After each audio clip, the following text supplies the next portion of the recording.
My WWE Backlash 2009 pay-per-view review. Pay-per-view overall had a good opener and a good main event with a little cheesy ending, but I'll get to that part when I review the main event of the pay-per-view.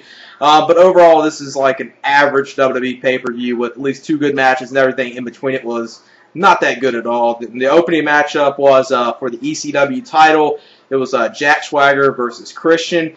A lot of good stuff in here. Good back and forth match. Really enjoyed this match. I gotta say, in the last couple weeks, Jack Swagger has really been impressing me in the ring. He's been doing a whole lot better. He still needs to develop a character because right now he's still kind of stuck in that 1999 Kurt Angle type character where he's a good in-ring performer and he's enjoyable to watch in the ring. But as far as outside the ring and his promo skills, definitely need to improve until he gets to the next step of either going to a SmackDown or Raw and get a bigger push down the line. Because WWE, you can tell the way they've been utilizing him, he's going to be a future star in WWE. But him and Christian did a lot of good back and forth stuff. You saw some good chain wrestling from Jack Swagger. And the end of this match saw Jack Swagger was removing the top turnbuckle cover and behind the referee's back because the referee was trying to stop Jack Swagger from doing this.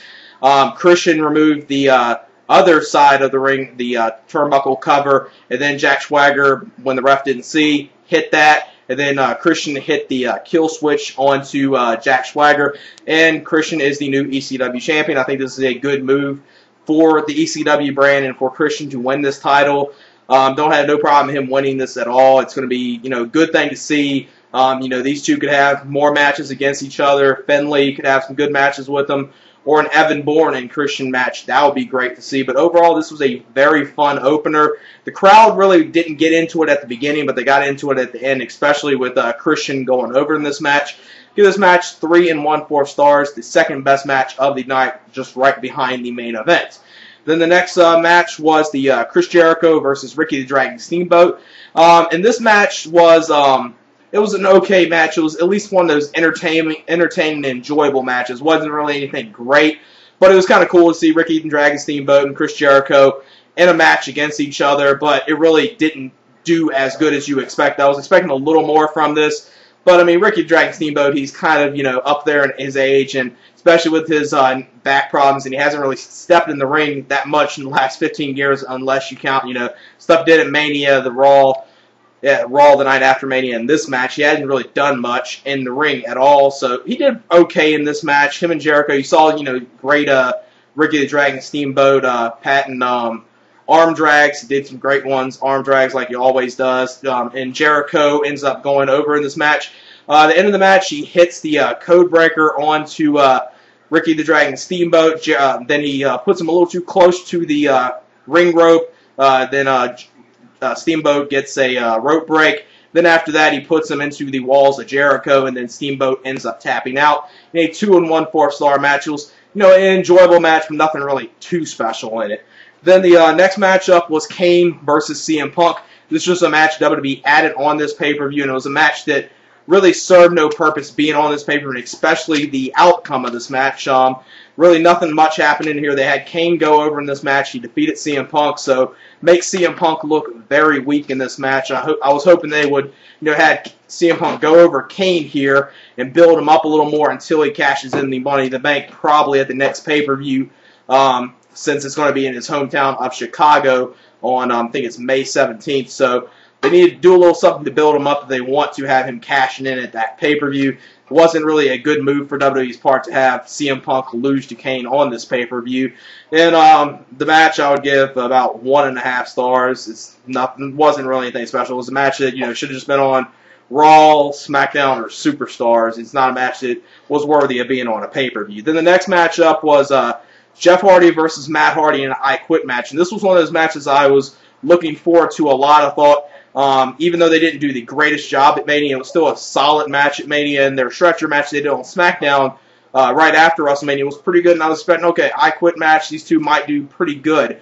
But it wasn't really much of anything at all. The end of this match was kind of good. Maybe they'll continue something with Jeff Hardy and Matt Hardy here, but I think it'd be good decision to possibly end it here. They ended this match with Jeff Hardy getting the table inside the ring, placing Matt Hardy on the table, and then duct taping his legs and his arms, then getting a rope and pretty much tying him to the table. Then he got a ladder, and then Matt Hardy got on the mic, said, I pretty much love you, let's just be brothers again, and pretty much all that. And then Jeff Hardy just, before that, Matt Hardy does say I quit when he's pretty much on the mic there.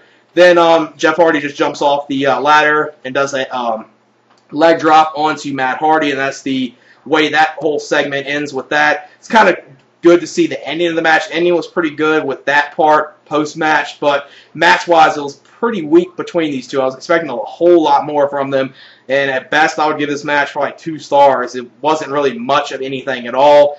And it was like pretty much them doing a lot of submission holds, which really didn't make any sense. They should have, just got a lot of, weaponry involved, like the tables, ladders, and chairs, but I guess they wanted to save some of that for the main event with the last man standing match, so I guess it makes a little sense there.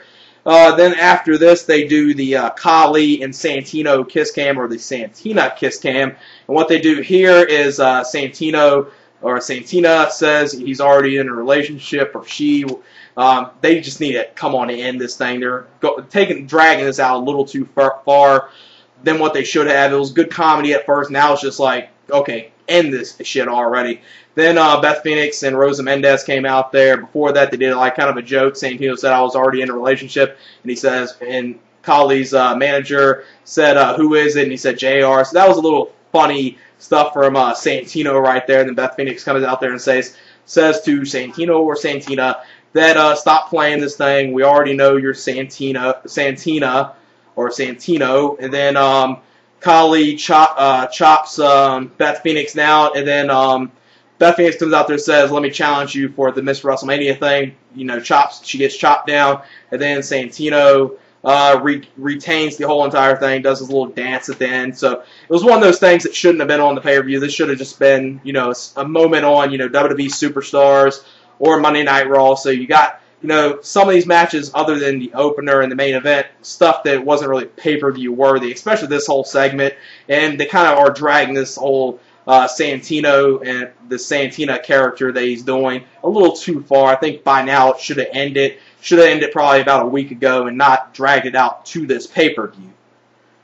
Then the next matchup was a 6-man tag. This was for the WWE Championship, and the rules of this match went is if anyone on Triple H side, Triple H, Shane McMahon, or Batista pins anyone on the other side of the Legacy, Triple H retains the title. And if on Orton's side, the Legacy, which it was Randy Orton, Cody Rhodes, and Ted DiBiase, Orton wins the title from Triple H. And the way to start this match off with, it was just Cody Rhodes and Ted DiBiase out there. Randy Orton really didn't get a part of this match until halfway through or close to the end portion of this match. So you saw Cody Rhodes and Ted DiBiase pretty much take a beating from Triple H, Batista, and Shane McMahon for the most part. Then you saw when Batista was the legal man, you saw I think it was Cody Rhodes and Batista brawling outside the ring. Then out of nowhere, Randy Orton comes out there, attacks Batista. And really, there's not that much that really happened in this match. If you thought what Triple H and Orton did at Mania was bad, this was even worse. This is like a match that definitely wasn't worthy of a pay-per-view. I like the outcome of it, but other than that, the match wasn't really anything. The way the match ends, Randy Orton hits the RKO on Triple H. Triple H ends up kicking out of that. Then Randy Orton does the punt kick to Triple H and wins the title from Triple H. So Randy Orton is the new champion. So I'm glad Randy Orton went over this match, and really shocked at Triple H in this match, since he technically didn't have to take the pinfall to lose the title. It really shocks me he actually did do the job to Randy Orton in this match, so I got to commend him for that. Then after the match, since Randy Orton punt kicked Triple H, this match right here I would give about 2 1/4 stars. It really wasn't much of anything at all. And after the match, Triple H pretty much sells the hell out of the whole punt kick, even though I would say it was a good punt kick from Randy Orton to Triple H, but it was probably one of the weaker ones that Randy Orton has done. I guess Triple H didn't want to, go as far as Vince McMahon and, really doing a hard kick into the head, which can't really necessarily blame him for that. He sold it to hell, though. The paramedics and everything came out there, put him on a stretcher. Funny part of this was that the crowd was chanting, "Na, na, na, na." hey, hey, goodbye. That was priceless that the crowd was chanting that. So this is definitely not a crowd that liked Triple H and didn't mind seeing this. And I don't know if Triple H is going to be out of action for some time, but I definitely expect him to not be on Raw tomorrow night. But hey, they've done some stuff like this to Triple H before, and he's been back the following night, so it would not shock me if they do. But it looks like this is a way to get Triple H off of TV for a little bit and have Randy Orton maybe in a feud against Batista, which that would be probably interesting to see. Even though right before Batista got hurt, them two really didn't put on a good quality match. But hopefully they get another chance to take on each other. They can pull off a better match than what they did in the past. Then the main event was the last man standing match for the World Heavyweight Championship with John Cena versus Edge. Now, this match was very good. Now, the one thing that probably a lot of people are going to say are the ending of this match really affected people's rating of this match, because it really affected my rating of this match. You saw a lot of good stuff in this match. You saw a attitude adjuster, or FU, whatever you call it, off the top rope to Edge. That was a good spot. Then Edge and Cena were on top of the announce table. Cena had him up in the FU attitude adjuster position and FU'd him into the crowd. That was pretty good. I'm pretty sure the portion of the fans that got Edge thrown onto him obviously were, you know, development workers or something else, because I can't see WWE allowing, you know, normal fans to have a wrestler get thrown on them in that circumstance. So obviously those were just Planet fans, but hey, it was cool to see. Then they brawled outside the ring. There's a nice spot that Cena and Edge did on the stairwell where there was like this, I guess, right before they get to the stage, there was like this little part, I guess, for the pyro and stuff, and Edge took a bulldog from Cena from the stairwell to that. That was very good. You saw some other good stuff from Edge in this match. It was a very good match. Now, I gotta say, before the ending of this match was pacing on to be, you know, a 4-star match, 4 1/4-star match, an excellent match between these two. But the ending of this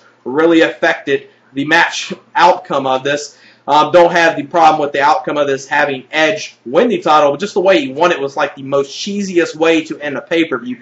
What they did, Edge and Cena were on the rampway. At one point, Edge goes backstage, gets a chair, knocks Cena down. You think, okay, that's going to be the ending. Cena gets up about at the 9 count. Then out of nowhere, Big Show comes out there, choke slams John Cena into, I guess, this like light fixture tubing or whatnot. Choke slams them through that. You see a lot of pyro go off. Very, very, you know, cheesy S right there to end the pay-per-view and have the match end in that type of fashion.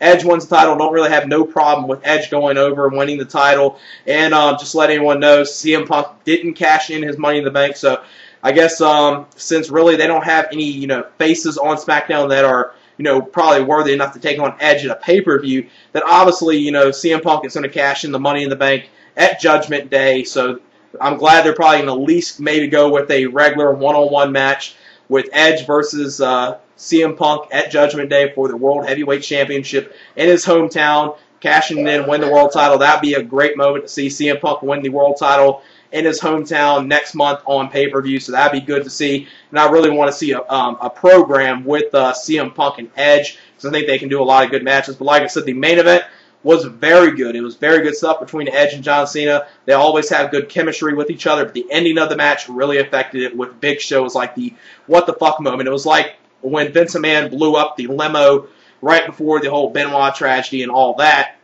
It was like one of those what the fuck moments. Why did WWE do this? Whoever wrote that ending of the match needs to get fired or whatnot, because that was going on to be a great match and the ending really hurt it. But overall, I'll give this pay-per-view about a 6.75. Probably in, you know, just the average range. It's not a pay-per-view, I would say, go out your way. It's not a must-buy. But before the ending with Big Show was going on, it was still a good match, even with the cheesy ending. But that did affect the ending with John Cena and Edge. They did do some really good stuff in that match. Some good innovative spots in there. And Jack Swagger and Christian, the opener was very good. But other than that, not that much happened on this pay-per-view. But I did enjoy the main event. I did enjoy the opener. So give this, like I said, a 6.75. It's just one of those average pay-per-views. Nothing that's a must-buy. And this is it for my WWE Backlash 2009 pay-per-view review. And yeah, that's it. Peace.